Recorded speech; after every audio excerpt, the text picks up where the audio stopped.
We're better together with Ann and Heather. Hi, everybody. It's Better Together with Ann and Heather. And we're going to drop right into In the Moment. In the moment.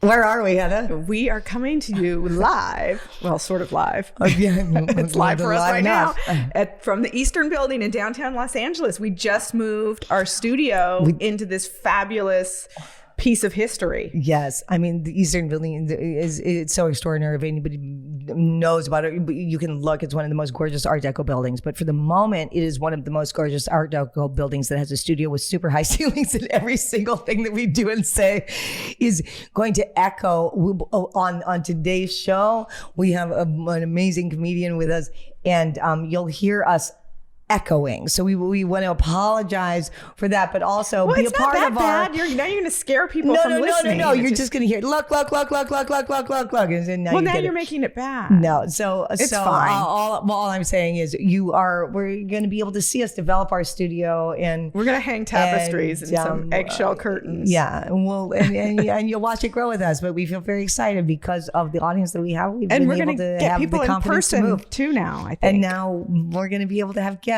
and we're here, so we're celebrating with you, and wouldn't have done it if we didn't feel like our audience and our Better Together tribe is with listening us and listening. So thanks for listening. Thank you, and please tell your friends. We're going to come at you from the Eastern Building.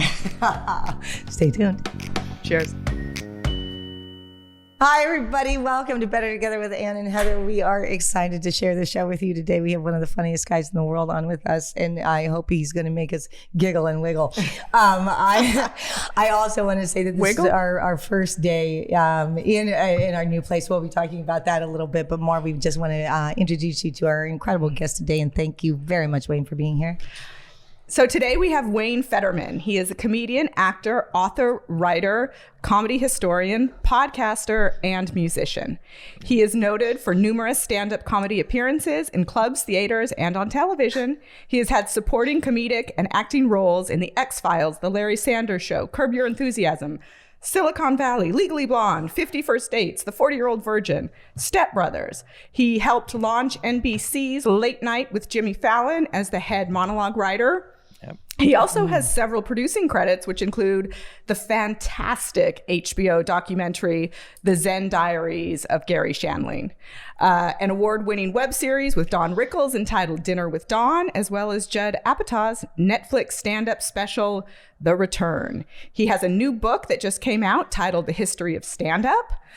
And I'm not done yet. He's a professor at USC where he teaches stand-up performances and history for the USC School of Dramatic Arts. And if that were not enough, I heard at breakfast this morning that he is hands down the best wedding officiant that ever was. Whoa. Wow, that is a very...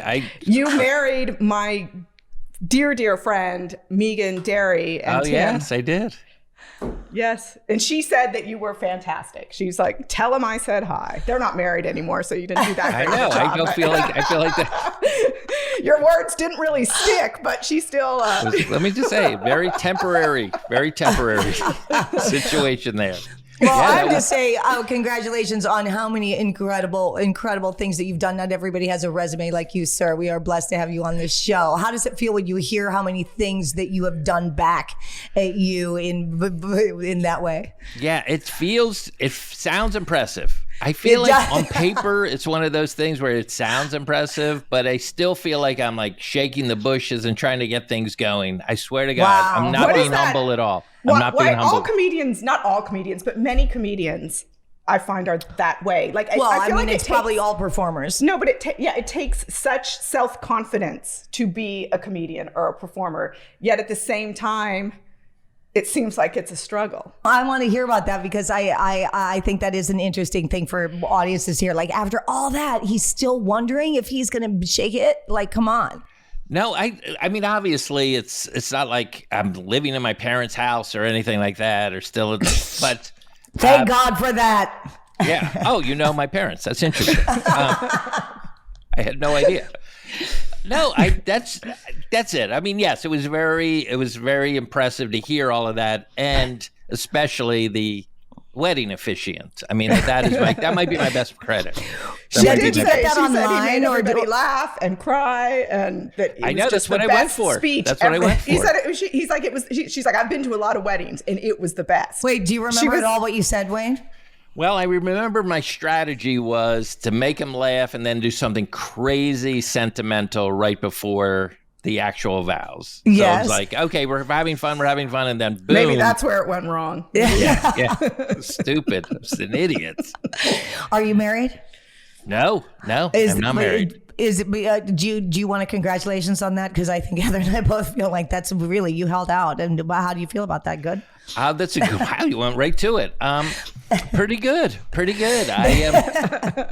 I actually lived with a wonderful lady for 10 years, so I feel like I kind of know what it is. And then we broke up, and she met somebody on Match.com, and a doctor/inventor. They Oh live my in goodness. Holmby Hills. Do you know where that is? Oh yeah, I've- that's I've Hugh heard Hefner of- land. It's, yeah, yes. exactly. Yeah. She, It's like, White that's World. the rich part of Bel Air. Yeah. That's the way I Oh. describe it. So she did rather well getting rid of me. Well, I mean, she may have gone for the opposite flavor. It sounds like. I want to know how you got involved in comedy and where you and how you've built such a wide reputation. I want to know two things. I want to know how you got into comedy, and I also want to know how you got into teaching comedy, because I think they're both very different things. Yeah, those are good questions. It's basically funny kid in high school, and here's the thing. Teachers encouraged me to go into stand-up as opposed to family. Yeah, That I is went- a unique thing too, to have a teacher say you're worth it, Yeah. because usually we know teachers to go like, oh, you want to be in the arts? Oh, you would like to play violin? Excuse me, why don't you be a banker? Federman clearly didn't have nuns. But that's right. Wait, you went to Catholic right. school? oh did. yeah, No. beat with sticks. Yeah. I love it. No, so- when I grew up at two places. One was Silver Spring, Maryland, and then a place that's maybe the most racially insensitive name for a city in the United States. It's called Plantation, Plains? Florida. It's called Plantation, Florida. That's a real place. And I know people are always like, oh, yeah, and I'm from concentration camp, New Jersey. No, it's a real place. It's a real place. So Plantation Central. Yeah, so that's where I started, in Plantation, Florida. And Started on this the is- I know plantation. you think, all right, here's the honest truth. I started out in high school doing ventriloquism, and that's how I Now- kind of started. So Well, are you I ready love to that. lower Did you my... have Go ahead. No, you're not lowering at all. In fact, I've always wanted to know how to throw my voice, and I've been very fascinated by how the dolls. Who was your sidekick? Buford was... Buford. And what was Buford's personality?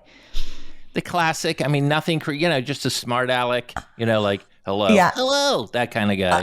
What are you doing? What are you doing? That kind. So, but I did that. Needless to say, graduated high school a virgin. But I did go to the senior But happy prom. you shared. Needless to say, happy to share. Well, the ventriloquism isn't like this. It wasn't. Everybody thought you had your date. Exactly. But did Buford get laid? Buford. So that's how it all started. I mean, I know you're asking me. It's not a great story. It's What do you kind of mean? It is a humiliating. great story. We're laughing our asses off, and we haven't even begun to get into anything except Plantation High School. It was okay. Here's the worst part about it. I went to South Plantation High School. I'm from. So you were on the other side of the tracks. Yeah, I'm from the less progressive Yep. part of a place called Plantation. Just let that sink in. That's where I come from. Less progressive. You didn't fight for the slaves. That's even less progressive. Yeah, I was like, I'm from the South Yep. part. I'm from So anyway, luckily I ended up going to New York University, and just had a great time there. And that Well, was you went to Tisch School of the Arts, is that right? yeah. Did you go to Tisch? Incredible. I mean, for those who are listening, that is the art school of NYU. You got into that school. I didn't you? did. I didn't go, but I did stay. My first apartment was at one university, which was right in the square. And I started as college was starting. I was starting my first day on the soap operas. But okay, so you go to NYU, So and after you you're were working in New York right away. The day after I graduated high school, I started working. I actually flew in and then was landed into Plantation, Brooklyn, called Avenue M Studios. Yeah. Quick question. Did you get your SAG card right away? How did that all work? I'm just curious about it. At the time, the SAG and AFTRA were not the same union. So AFTRA Right. was the television union. And so I was in the television union. You were in AFTRA. I was in AFTRA. I was given a contract. Soap opera contracts were only 3 months at a time. But I was 17 years old and I was hired to play twins. And within 3 months, I was playing both of them. And, then went on to worldwide fame, Wayne. I know about, believe me, I know. I'm well aware. aware. So we're not interviewing me. No, I'm curious. I like to banter back and forth. I like to learn a little bit. Well, that's good. I like to. No, the reason I ask is because I went to Tisch School of the Arts. And again, this is a perfect example of you thinking like, oh, he went to this premier acting academy. He studied with Stella Adler. Things are going to go. I couldn't get anything going in New York City. I couldn't could not get into SAG. I had to backdoor it through AFTRA. As soon as I got my SAG card, I moved to LA. For those who don't, I don't think everyone understands the journey of that. You want to describe what that means to get into not being able to get into SAG, because is it just audition after audition, voiceover? I would love for our audience to know just a little bit of what that journey is, because it's not easy to get where you are. And I do know that people are listening to this on some level to learn a little bit about that process. It was really difficult. And that's why I'm always very sympathetic to any performer that's trying to get into the union or having those doors closed. Like, I remember that feeling of agents just like, we don't even want to talk to you, Wayne. We don't care that you're from South Plantation. We don't care that you did ventriloquism.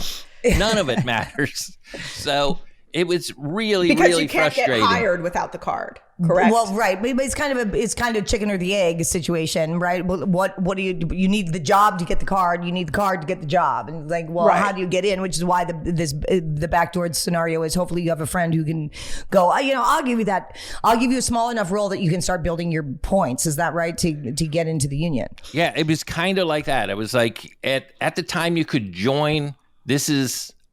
You could join AFTRA. So I joined AFTRA. And then if you were in AFTRA for more than a year and got an AFTRA job, you could join SAG. So that's how I did it. So I got so were you I did stand up on a show.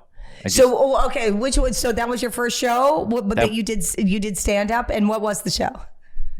Okay, you ready? It's called Comedy Tonight. Just like the song from The Funny Thing Happened on the Way to the Forum.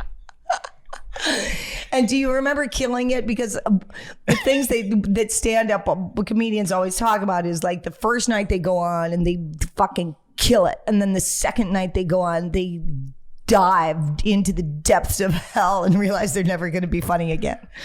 No, I did all right. I just was, I was pretty petrified. Like, that's my memory of doing that kind of thing. It was just being petrified.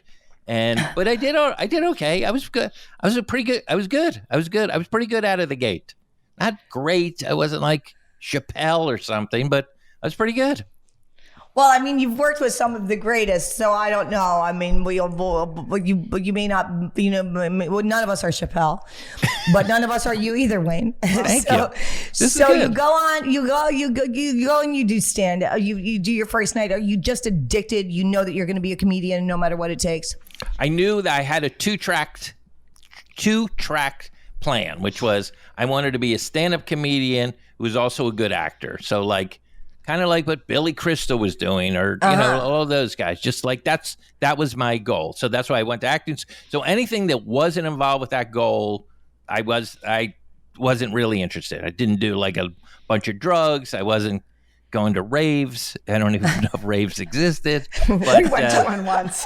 That's all it took was one rave, and we were done.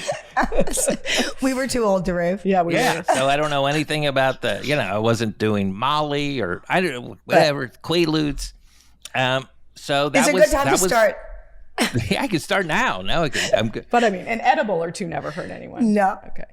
So that was my path, and just up until, and I know you brought it up earlier in the interview, like the producing and the writing and the teaching at USC is all later in career, doors opening, Wayne going, oh, Wayne, that's me. walking through those doors and going, all right, let's try this as well.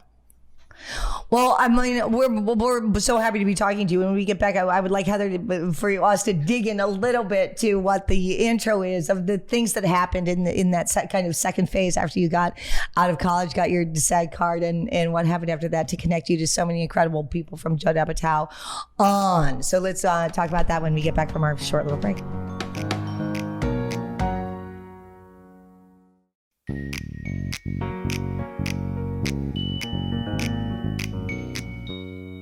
All right, and we're back with Wayne Federman. Let's talk about, I don't know, there's so many things I want to talk about. Let's talk about the Jimmy Fallon show. Oh, and good how one. Wait, I thought we were going to talk about Steve Heitner. I thought you were. Oh, we could talk about Steve Heitner.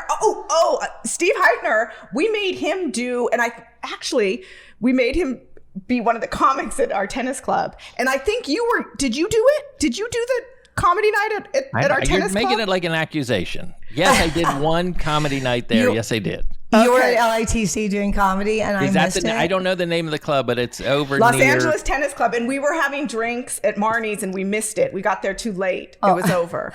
Oh yeah, that was a fun night. But anyway, so it's funny. We have comedians come and do, and it's just all these like old white people at the tennis club that sit there and like the jokes don't like it's some comedians have had fun there. I've seen a lot of comedians bomb there. The worst thing that happened was one of the comedians got so shit-faced that he puked in the bathroom and then passed out in the bathroom. No. So nobody at the club could use the facilities, and I was on the entertainment committee, so I like sort of had to deal with it.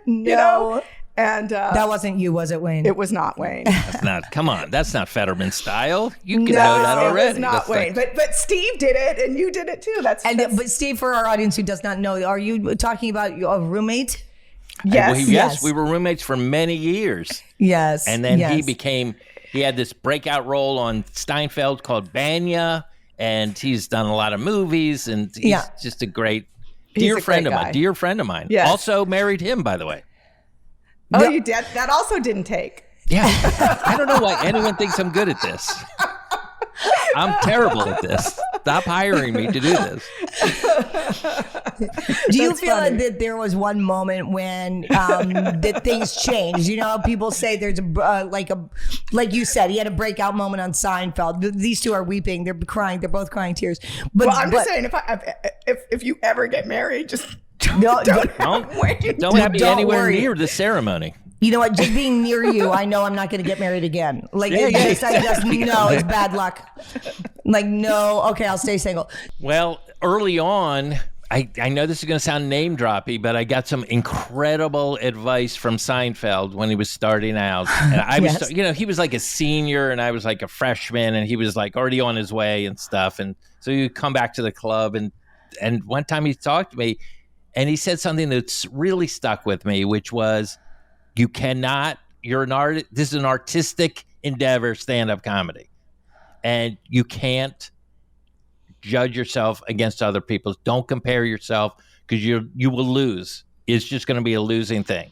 Because no matter what, somebody's going to have something you want, and it's not. And he goes, it's not going to be fair. There's going to be comedians that aren't funny that get very famous. He goes, that's in every generation. That's from vaudeville, burlesque, nightclubs. Any generation always had comics that were. But if you're really good and you work at it, the cream will rise to the top. And don't compare yourself. Don't even worry about it. Like, there's so many comedians I know who look at other comedians like, oh, that guy's a hack. Easy for Seinfeld to say. Yeah. That guy's a hack. That guy's the worst. And it's like, that's so much wasted energy that you could be used for writing a joke. And it's really helped me just to keep a mental sanity as it gets, it's frustrating sometimes, obviously. That's such great advice. By the way, great advice in life. Don't waste your time beating yourself up over something. Get into the thing that you're doing to overcome it. Overcoming your insecurity with writing a joke, or rather than sitting and wallowing in self-pity that you can't write a joke, is a theme in our lives. Would you say that Gary Shandling, now Heather and I have we just have a like kudos to that documentary, right? Yes, I watched it and I told Anne, you have to watch this documentary. And it was one of those things where I always thought Gary Shandling was funny. I always liked him, but there was something really special about that documentary. When you watched it, you just fell in love with the dude. Yes. You know, like it was, and had so much respect for him, and it was just so well done. So well, why don't you tell us about your relationship with first Judd and Gary, who obviously you worked with, and we want to. I mean, I'm just going to geek out and be a fan a little bit. I'd like to hear what it is to work with those folks and the friendships that you've developed, and how that turns into projects, because I think that's an interesting journey for our audience to hear. Yeah, that's all right. Here's the journey. Well, it was, I've known Judd since, remember we talked about, so you know my whole life, Plantation, then NYU. Then I came out to New York once I got my SAG card. The first person I met in Los Angeles, outside the Laugh Factory on Sunset Boulevard near Laurel Canyon, Judd Apatow, who was a college freshman at that time, knew who I was from my stand-up in New York, and was like, hey, I go to USC. I'm booking a comedy show there. Would you like to do this? I was like, this sounds awesome. Yeah. And then all I can say is, thank God I was nice to that kid. That's all I can say, because he's used me a few times in numerous movies. But no, we're like we're friends for a long time. We're actually working on the same people that did the Shandling documentary. We're doing one on George Carlin right now, as it's happening. Oh my God! Yeah, so incredible. It was incredible. So anyway, he's such a sweet kid, and he just wanted to be a comic at that time. He was not a writer or anything like that, and then drops out of USC and starts booking comedy, and we know what's happened to him since. And then I auditioned for the Larry Sanders Show. Didn't get it. Yes. But then there was another part that I auditioned for and got. And so that's how I got to play Larry Sanders' brother. And then from that, I got invited into Gary Shandling's basketball game, which was like crazy. Every Sunday for 20 years playing at his house. So, and then unfortunately he died, and we did that documentary. But that was mainly Judd. And I know, Heather, you love that doc, but I wish I could take more credit for it, but I can't. He was the way sometimes a project has like fairy dust on it, it just like comes together in just a beautiful way that's even bigger than you thought it could be. That's what that was. There's no question about it. Yeah, I'm so and glad it really you watched both. It was just something. You watched both parts of it. Yes. Oh, yes. Yes, it's fantastic. I can't remember, but I watched everything there was. If there was 2 parts, I certainly watched it. Yeah, it had to go on and on. I mean, I think being able to see, the beauty that you're doing, and if you're doing it with George Carlin, that's incredible, because the education you get about a comedian is very different when you're looking at them from a different side, and to see really just the collection, and I think also the understanding of how hard it is to do what comedians do.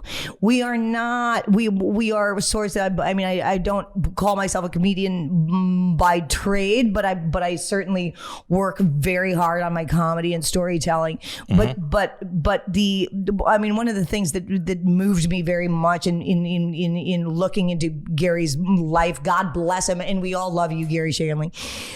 The amount of work, the amount of writing, the amount of books, the amount of sourcing, the amount of thoughts, the amount of your in a daily connection with your commitment to your art as a comedian. I see it kind of like a scientist does. If we look at a scientist who looks at life, they look at through numbers, through equation, through does that work with that? Is the chemistry working? They almost hear things that through a mono eye.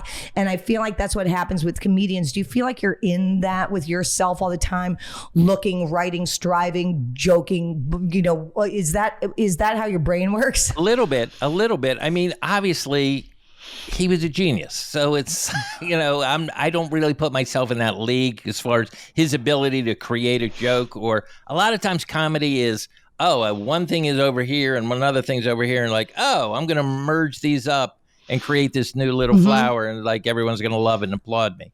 So he just was he just had a next level kind of ability to do that. But I will say, and you're nailing it. Like, he wrote all the time. Like, there's just hundreds of yellow legal pads. Can almost not say that. Yellow legal pads just filled with joke ideas, scribbling. And it wasn't like on a computer. It was just so all over the place. And I was just amazed at how hard he worked. He might have even outworked me. Like, that was part of it too. Like, he was a genius and he was a hard worker. So it was like that weird combination, as opposed to me, which is like, I'm a good comic and sometimes I'm lazy. How often do you feel like you nail it when you're on stage? Well, that's a tough question. I tell you, once in a while when it is going good, and it's an effort, it's almost effortless. And sometimes I think to myself, like, when that's happening, I'm like, oh, wow, this is why I was born. This feels so right. Everyone's loving it. The audience is loving it. I'm loving that. The audience are loving whatever. And then, but yet, there's other times where it's like, oh, they can see that I am struggling. Oh, I can feel a sweat going down the corner of my eye. I wonder if they could see that. And so I have that as well. So I have the whole spectrum. You got the gamut. Well, when we come back, I would like to. What would you like to talk about when we come back? I want to talk a little bit more about the public service that comedians give to people when we come back, because I think that they really do something to connect people. And I want to talk about that when we come back. Fantastic. Stay tuned.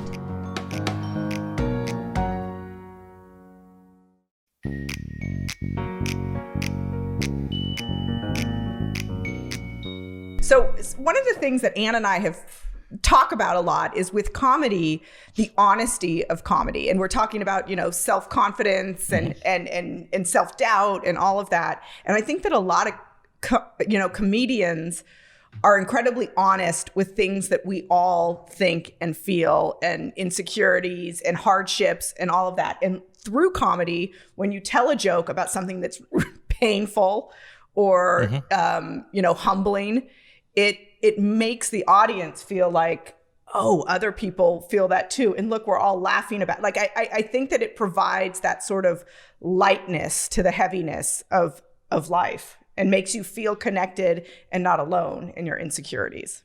Wow. I guess you've never seen my act then. Okay, that's interesting. You tell titty jokes? No, I'm actually a very clean comic, believe it or not. But I agree with you. And that's why I always do self-deprecating humor. I think you can tell just by talking to me, like, that's sort of the area I'm in. That's why I thought of that. and I think people like that. I think I don't know. It's hard for me to even talk about this kind of thing, because people get different things from stand-ups all the time, and there's very aggressive comedians that people love, and there's very sarcastic comedians, and there's somebody like, I don't know if you're familiar with Anthony Jeselnik, because he's not really revealing any truths, but he's telling such high-level jokes that people just are delighted by the whole thing. So, like, there's a whole spectrum of how comedians do it. But I agree with you. It is, it's quite wonderful to be part of it. And I'm lucky to be part of it. That's the way to look at it. When you are teaching, and what made you think, I want to be a professor of comedy? I didn't. In fact, I resisted it when the offer came my way, because this is the honest truth. There's like a history of like bad comedians who can't make it and can't get road gigs, just open a school and start teaching comedy. And like, so there's like a stigma about it. Yes, I think there's an acting disease called that too. Like I learned from my teacher because they couldn't get a job. Yeah. Well, but, I mean, sure, I've never taken an acting class, but I mean, I know that's kind of like, that is kind of what I heard. And for me, in my mind, it was like I used to think about my mother, like, listen, I'll take your advice if I want to be you. So, otherwise get out of my way. and that was whatever. I was blessed. I started working early and training through that, and that's a unique situation that I had. But when you have students in your hand, I think that's a huge responsibility. What do you tell them when they come to your class? What is your class called? Comedy history? Well, I do both. It's both. It's mainly stand-up performance, and then maybe a quarter of it is stand-up history, which is something I'm into. They could care less about. So fun, but it's so fun to give them that foundation. What do you teach them when they come to you? What do you say? Like, say it's your opening class. You've got 15 to 30 kids, I would imagine. What do you say? You're this here. Is what and it now is. what? Well, it's at USC, so already they're spoiled kids. Number one. Yeah. Number two. They're number one.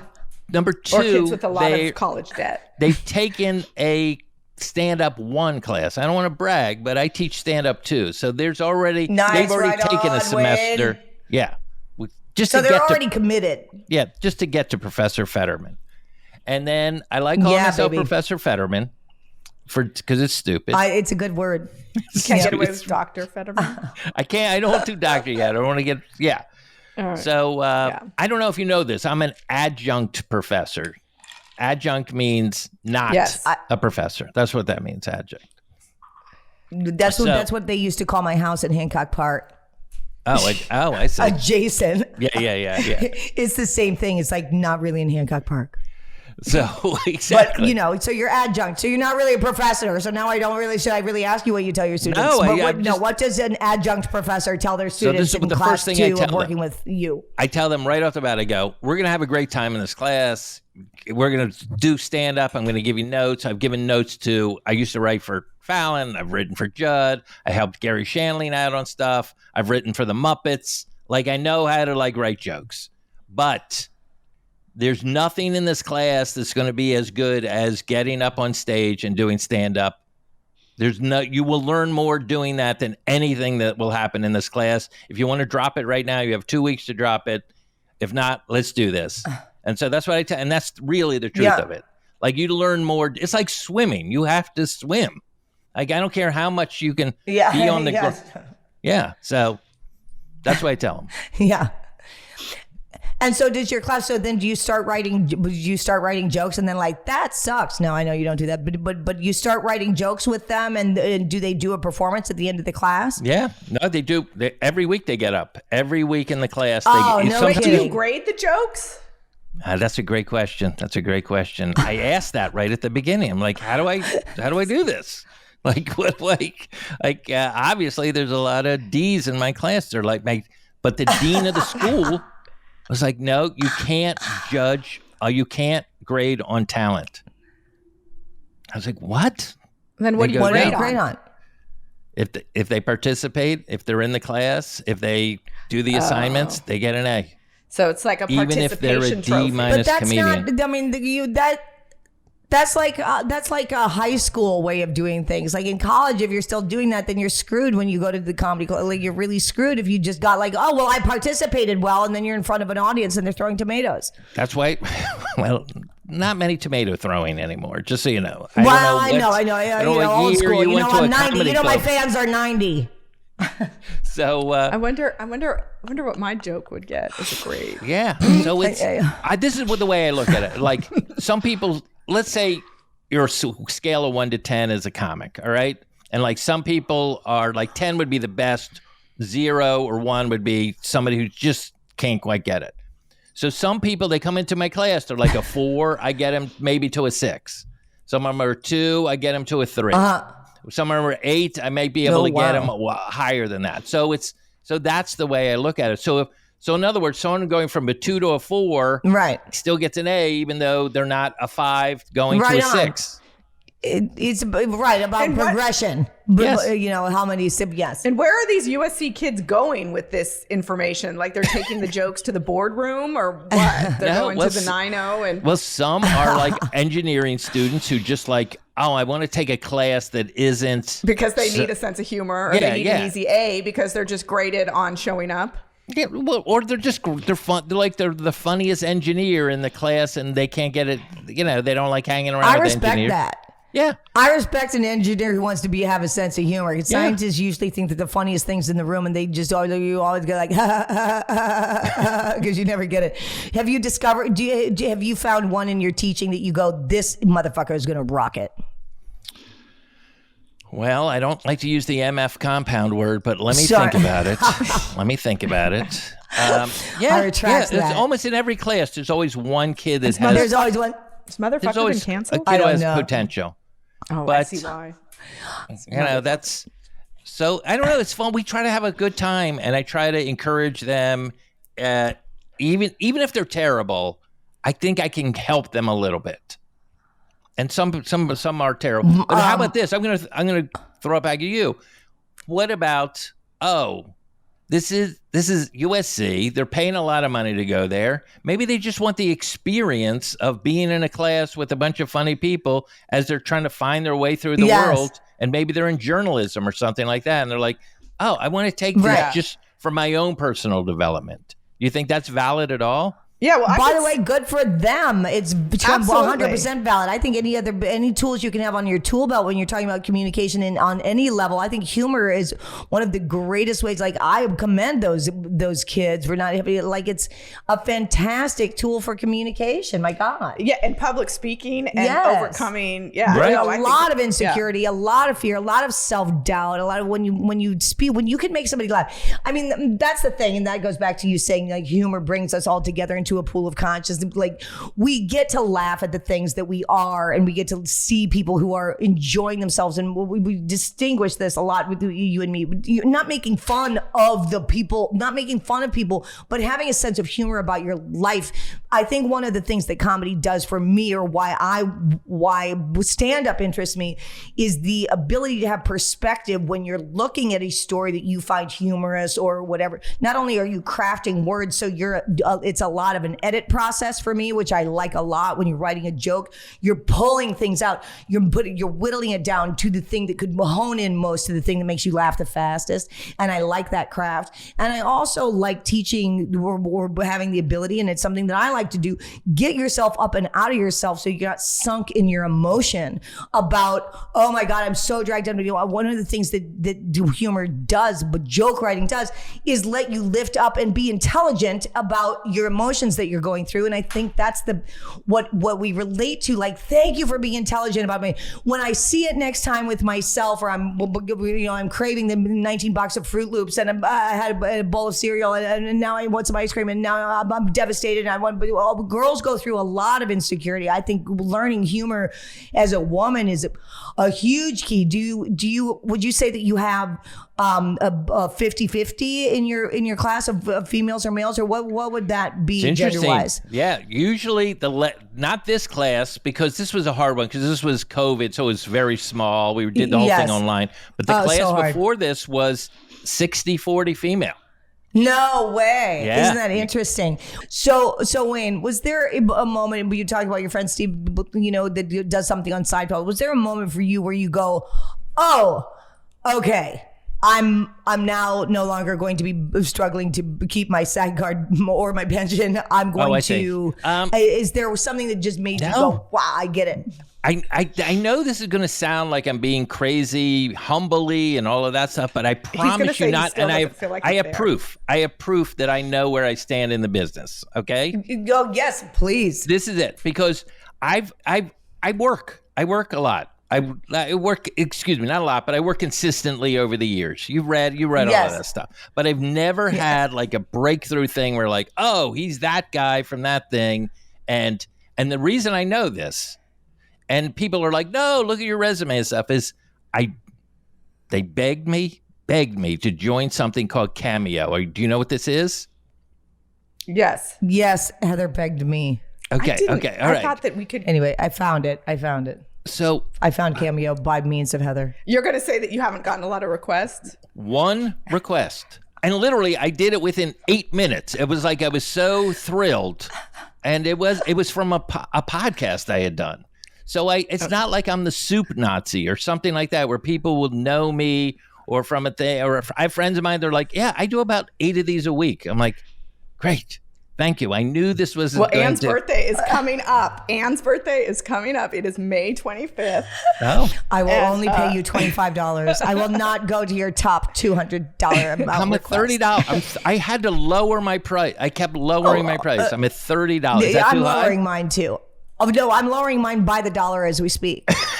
It's so. He's going like, no, I don't. I think Heather has me at 0. No, I think she does it to humiliate me. Okay, bro, this is not fair. We thought that like, let's set up Cameo. It'll pay for like, our social media team. Like it'll pay other people. So we're like, all of the money we get from Cameo, because I know some people do it for a charity. Yeah. We decided to do it to give people work and to be able to like pay people who support us, right? And so we did, but it's a pain in the ass. And, well, we actually get what Cameo. She actually gets requests, so it's hop. So then we raised the price because we wanted to do that. Shut those down. But no, we got about 5. But for those who don't know, we have all the money in there, but we don't know how to get it out. All of it. Because We're raking it in, Wayne. No, we're but raking it in there. on Cameo. Now, listen, and for those who don't understand what Cameo is, Wayne, could you please describe what I'll Cameo explain is? it. This is the ability, in the most humiliating way possible, to prostitute out your personal life to any fan that wants to pony up any amount of money, from $5 all the way to $1,000 for maybe some big sports star or something like that. And not us.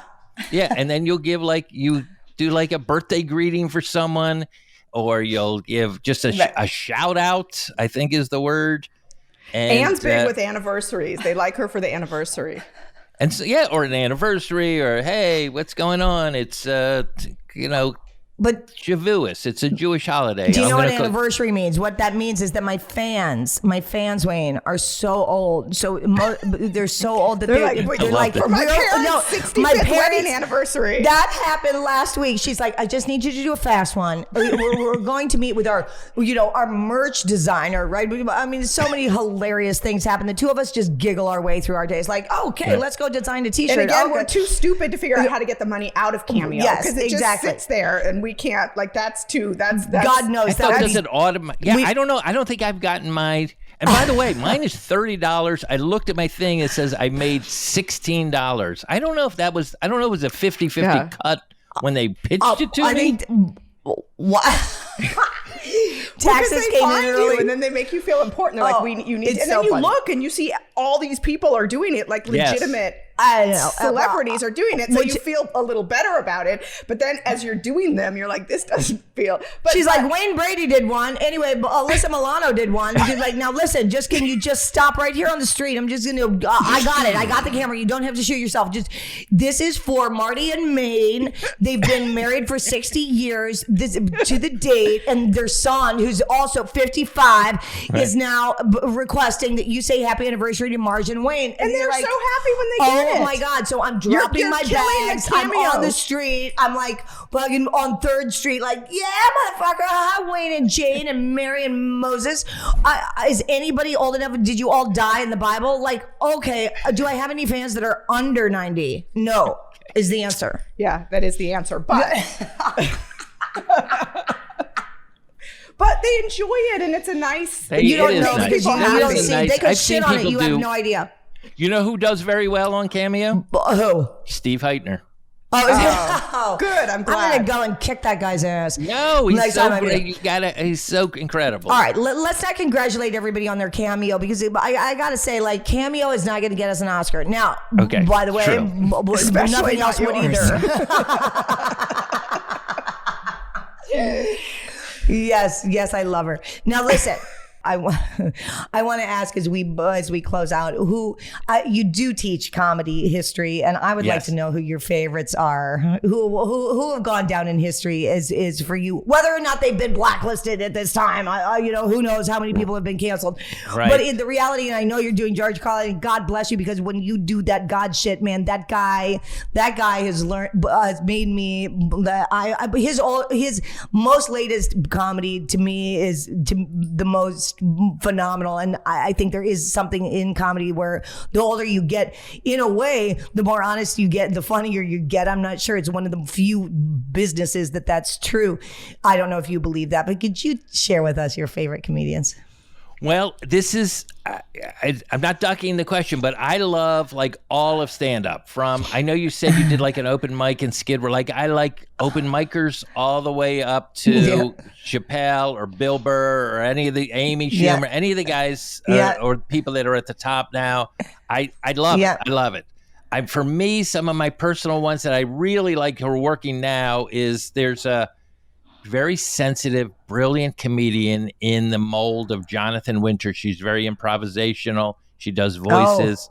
Her name's Maria Bamford.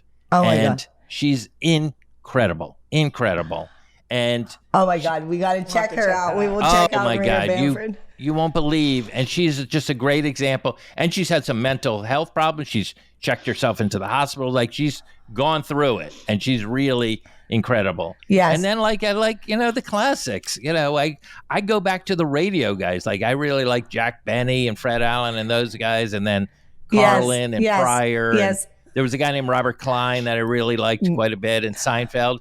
And I hate to say it, even though I played basketball at his house, I adored Gary Shandling. I just adored what he was doing. Yes, let's give it up for Shanley. that's going to be we're just going to give an audience clap for that, which we'll go through in our thing. Gary Shandling, we love you. It has been such a treat to have you on the show. I hope you become our comedy guru for Better Together as you fall into our tribe. I'm sure you have a lot of notes after this show. I'll be calling you later. Absolutely. But Wayne, what a thrill! And if we could say goodbye to you I would like to ask Wayne a no thanks and a yes please. No thanks, yes please, yes please. No thank you to super judginess on other people, even if you think they're a terrible person. Like I just feel like the negativity is so bad, and I just like you be an example. If you think this person's terrible, you be an example. Okay, that's my no thank you. The yes to more, I would say yes to a little more, if possible. And again, I don't want you to be dangerous, but just like you go around once, like. Take a risk, risk something, either emotionally or, I don't know, physically, running a marathon or something. Just like risk something, open up your heart a little bit and risk. That's what I would say. Those are so goofy. Let me see if I can come up with a better yes. Oh, they are so terrific. Everybody, yes, let's take more risks. Until next time, everybody, live in loving kindness. And don't be a dick. We're better together. With Ann and Heather. So Wayne is one of those guys that the more I started to research him, the more fascinating he became and the more work he had done. And he talked about how he never felt that he had that moment, where he hit it big. Yes. But to me, and maybe I'm an underachiever, that's the perfect career. The career where you get to do all of these incredible things and work with all these incredible people, yet you get to walk down the street in peace without being mobbed. I don't know. I understand that, but there also is something to wanting to hit it big. where he's in that collaboration and seems like he's in a wonderful place, and I don't know. I think it's one of those things where you want to hit it big, and he doesn't realize that he maybe has already hit little it. bit. That's more to it. I think it's something that he hasn't quite embraced about himself. That's what I think he's done. Yes. What does it take to hit it then? You've worked with everybody. That's what I mean. Done the most incredible things. Dude, maybe it's time to have the Ann and Heather embrace. You did it, dude. Yeah, you did it. It's pretty fucking cool what he has accomplished. And listening to him talk about it in the group of fucking unbelievable comedians and heroes and storytellers that have dedicated their life that he has been a part of. So let's just shout it out, Wayne, hey, buddy, sorry you made it.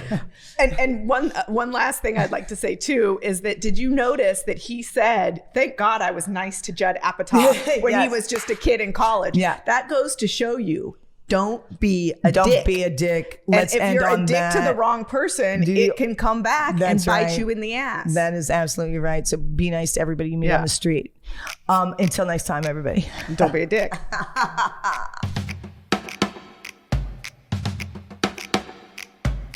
And a big thanks to our Better Together team. That's Ryan Tillotson, Sebastian Alcala. And you, Elizabeth Geener. Aw, thanks, Ryan. And of course, Ann and Heather. We're better together with Ann and Heather. Straw Hut Media.